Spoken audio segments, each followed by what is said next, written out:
Hello friends, मेरा नाम ज्योति है। जैसा कि आप इनको जानते हैं, इनका नाम कुमुदनी है। आज हम लोग एक नई चीज़ पे बात करना शुरू करेंगे और उसका नाम है व्यक्तिगत स्वच्छता। लेकिन उससे पहले हम ये कहना चाहेंगे, जिन लोगों ने हमारा चैनल अभी तक सब्सक्राइब नहीं किया है और जो पहली बार हमारे चैनल पर आए हैं, वो हमारे चैनल को सब्सक्राइब करें और लाइक करें और शेयर करें। और जिन्होंने हमारा चैनल सब्सक्राइब कर दिया है, उनके लिए बहुत बहुत धन्यवाद। और आज हम लोग व्यक्तिगत स्वच्छता पे बात करेंगे। व्यक्तिगत स्वच्छता में पूरे शरीर की सफाई होना तो जरूरी है ही। हमें रोज नहाना चाहिए, कपड़े भी साफ पहनने चाहिए, पर सबसे जो महत्वपूर्ण, सबसे जरूरी है हमारा हाथ धोना। अगर हम गंदे हाथों से खाना खाते हैं या कोई सामान देते हैं, या फिर हमारे हाथ गंदे हैं, हमने अपना आँख में खुजली कर ली, तब भी हमें कभी कभी नहीं दिक्कत हो जाती है, आँखों में भी दिक्कत हो जाती है। अगर हम गंदे हाथों से खाना भी खाते हैं या किसी को कुछ देते भी हैं खाने को, तो बहुत सारी बीमारियां होने, जैसे सांस संबंधी बीमारी हो सकती है, आंतों में संक्रमण हो सकता है, और भी बहुत सारी। और जो बच्चे होते हैं, बच्चों को भी तो हाथ धुलना सिखाना बहुत जरूरी, क्योंकि जो बच्चों का रोग प्रतिरोधक क्षमता होती है, हम बड़ों के बराबर उतनी नहीं होती है, वो जल्दी बीमार हो जाते हैं। इसलिए सबसे जरूरी है हाथ धोना। हाथ धोना क्यों जरूरी है और कब कब हमें हाथ धुलना चाहिए? तो सबसे पहले हमें हाथ, जैसे कि हम लैट्रिन जा रहे हैं या मल त्यागने जा रहे हैं, तब हमें जब वापस आना है तो मुझे हाथ धोना बहुत ज़रूरी है। और खाना खाने के पहले, खाना पकाने से पहले और खाना पकाने के बाद दोनों टाइम हाथ धोना ज़रूरी है। और जैसे किसी के घर में छोटा बच्चा है, तो अगर हमने उसकी सफाई की है या उसने लैट्रिन वगैरह की, उसको साफ़ किया है, तो उसके बाद हाथ धोना, सिर्फ हाथ धोना ये नहीं कि हमने पानी से हाथ धो लिया तो हमने कह दिया कि मैंने हाथ धो लिया है। हाथ साबुन से धोना बहुत ज़रूरी है। और अगर हम कूड़ा, घर में झाड़ू लगा रहे हैं, कूड़े को भर रहे हैं, उसके बाद हम जा रहे हैं फेंकने, तो डस्ट पैड से कुछ लोग भरते हैं भाई, जो शहर में रहते हैं। गांव में भी बहुत सारे लोग डस्ट पैड का यूज करते हैं। फिर उसके बाद ऐसा नहीं कि हमने डस्ट पैड का यूज किया तो हम हाथ ना धुलें। हम झाड़ू तो पकड़ रहे हैं, कहीं ना कहीं वो डस्ट पैड तो हमारा गंदा था ही, क्योंकि हम उसमें तो कूड़ा ही भर रहे हैं।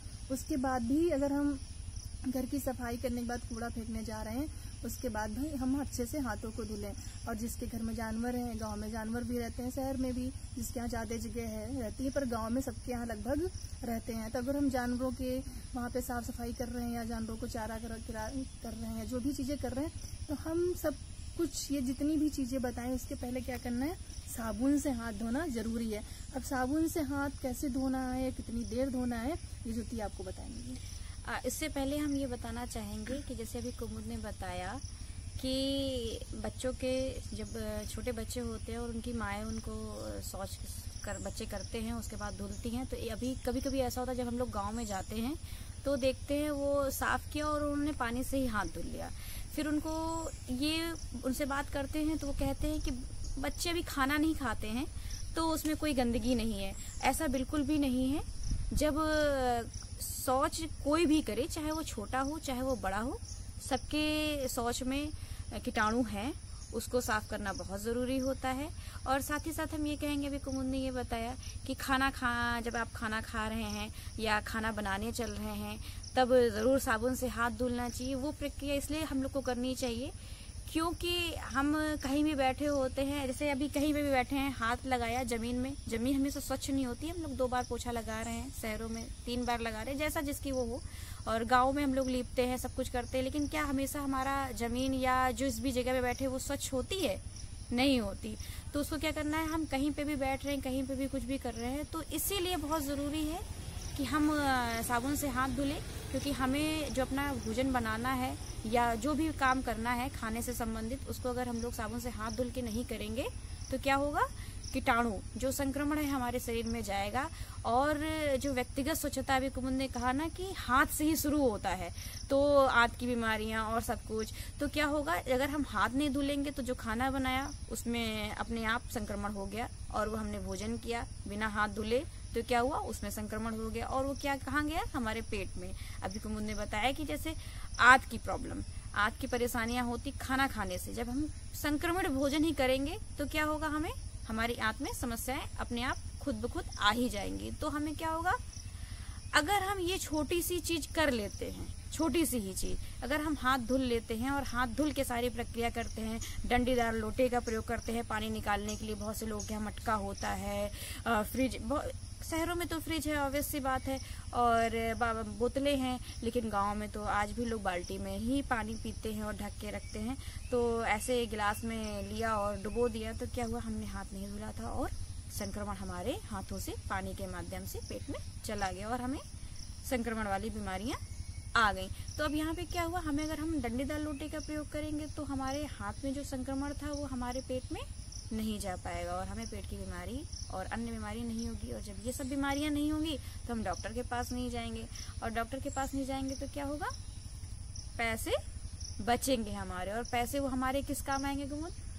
डॉक्टर के यहाँ नहीं जाएंगे, हम किसी और काम में लगाएंगे, अपने खाने में लगाएंगे, अपने कपड़े में लगाएंगे, या हमें जो भी हमारी ज़रूरत है, जो सबसे ज़रूरी काम हमारा जो होगा, जरूर अगर मुझे सबसे ज़रूरी है कि हमें अपने खाने के लिए सामान लाना है तो खाने के लिए, हो सकता है घर का कोई और ज़रूरी काम हो तो हम उसके लिए करेंगे। जो हमारी उस समय सबसे फर्स्ट प्रायोरिटी होगी, पहली ज़रूरत होगी, हम उसके लिए उस पैसे को खर्च कर सकते हैं, या फिर बचा के रखे रहेंगे, आगे हमें कभी कोई भी काम लग सकता है, उसके काम आएगा। मुझे घर बनवाना है, किसी को कुछ लेना है, या फिर हम रखे रहते हैं कि ठीक है आगे जो भी चीज़ें होंगी हमारे परिवार में उसमें हमें खर्च करने के लिए काम आएंगी। तो ये हमारा जो था ना कि जो हम हाथ के माध्यम से पैसा बचाते हैं, जो हाथ से होने वाली बीमारियां, उनसे हमारा जो पैसा बचेगा, हमारा प्रयोग किस किस माध्यम से होगा वो कुमुद ने आपको आसानी से बता दिया। और अभी कुमुद ने बोला था कि हाथ धोने का जो तरीका है और जो हाथ धोने से क्या होता है ना, तो 20 जो होता है कि 20 सेकंड तो हमें हाथ धोना ही चाहिए। 20 सेकंड मतलब मैंने हाथ को गीला किया, गीला करने के बाद साबुन लगाया, साबुन का झाग बनाया, और ऐसे से झाग बनाने के बाद फिर हमने ऐसे किया तो यहाँ भी मैल हो जाती है, कीटाणु हो जाते, संक्रमण। दोनों हाथ को मैंने ऐसे ऐसे करके 5 बार ऐसे करके साफ किया। फिर हमारे ये नाखून होते हैं, नाखून को भी हमने ऐसे करके करेंगे साफ होगा। फिर ये अंगूठे का होता है, ऐसे दोनों ऐसे साफ किया, और उंगलियों को तो मैंने कर ही लिया था। फिर ये ऐसे करके यहाँ तक करेंगे। फिर पानी से धो के हाथ को ऐसे सुखाना चाहिए, ऐसे करके। अगर हम ऐसे करके सुखाएंगे तो हमने यहाँ तक पूरा नहीं गया, यहाँ पानी आया गंदा, फिर आके हमारे यहाँ पे ही जम गया। तो कोशिश करें ऐसे करके सुखाएं, या ऐसे करके हाथ धुलना, ऐसे करके। अगर पोंछ रहे हैं तो साफ कपड़ा जो धुला हुआ हो, लगभग उसको रोज अच्छे से साफ कर देना चाहिए। अगर हमारे पास इतना टाइम नहीं है तो हम कोई अच्छा सा कपड़ा साफ होगा, जो दुपट्टा हो या कोई चीज़ हो, कॉटन का कपड़ा हो जिसमें पानी सोख जाए, उसको हम धुल के धूप में सुखा के उसमें पोंछ सकते हैं। और हाथ धोने के साथ साथ हमें और भी बाकी चीज़ें होती हैं जो हमें ध्यान देने की बहुत ज़रूरत होती है। सबसे पहले होती दांत की स्वच्छता, दांत की सफाई। बड़े तो कर लेते हैं मंजन, और ऐसा नहीं कह सकते कि सभी दोनों टाइम करते, पर एक टाइम तो कर ही लेते हैं, पर हमें दोनों टाइम ब्रश करना चाहिए। अभी मैंने शाम में खाना खाया और ब्रश नहीं किया तो जो हमारा खाने का वो है दांत में जम गया, और फिर उसमें धीरे से कीड़े लगने लगते, दांत खराब हो जाते। और आजकल बच्चों का तो बहुत ही ज़्यादा है कि चॉकलेट खाई सो गए, दूध पिया ऐसे ही सो गए। तो अगर दूध पीने के बाद, बहुत छोटा बच्चा है अभी 6 महीने तक तो हम नहीं कह सकते कि उसके पानी पिला दो या कुछ कर दो। 6 महीने के बच्चे को इतना दांत भी नहीं रहता है, पर जब बड़ा बच्चा हो जाता है थोड़ा सा 5 साल 6 साल का, तो उसे ब्रश कराएं, या 10 साल 12 साल जो भी बच्चे हैं, किसी भी एज ग्रुप के, उनको खाना खाने के बाद, चाहे बड़े हो चाहे बच्चे, ब्रश कर लेना चाहिए। शाम में तो जरूरी, सुबह तो हमें करना ही करना है, पर शाम में खाना खाने के बाद कर लेंगे तो हमारे जो दांत हैं वो जल्दी से खराब नहीं होंगे। मतलब आप ये कहना चाहती हैं कि 6 महीने तक तो बच्चे माँ का ही दूध पीते हैं, उसके बाद अगर बच्चों के दांत निकल रहे हैं तो दांत निकलने के बाद ही बच्चों की स्वच्छता दांतों की बहुत जरूरी है ना। और दूसरा नाखून काटना।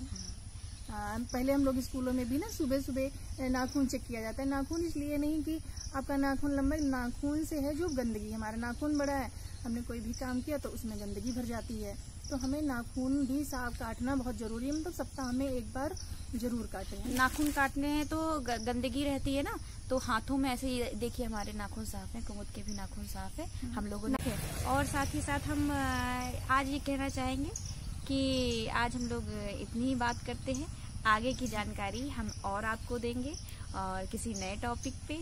तो प्लीज़ आप लोग जितना हो सके अपने व्यक्तिगत स्वच्छता करें, साफ सफाई रखें और हम लोग का सपोर्ट करें। बहुत बहुत धन्यवाद। आप लोग हमारा वीडियो लगातार देखते रहिए, आखिरी तक देखिए। आपके सपोर्ट की हमें बहुत ज़रूरत है। Thank you so much. धन्यवाद।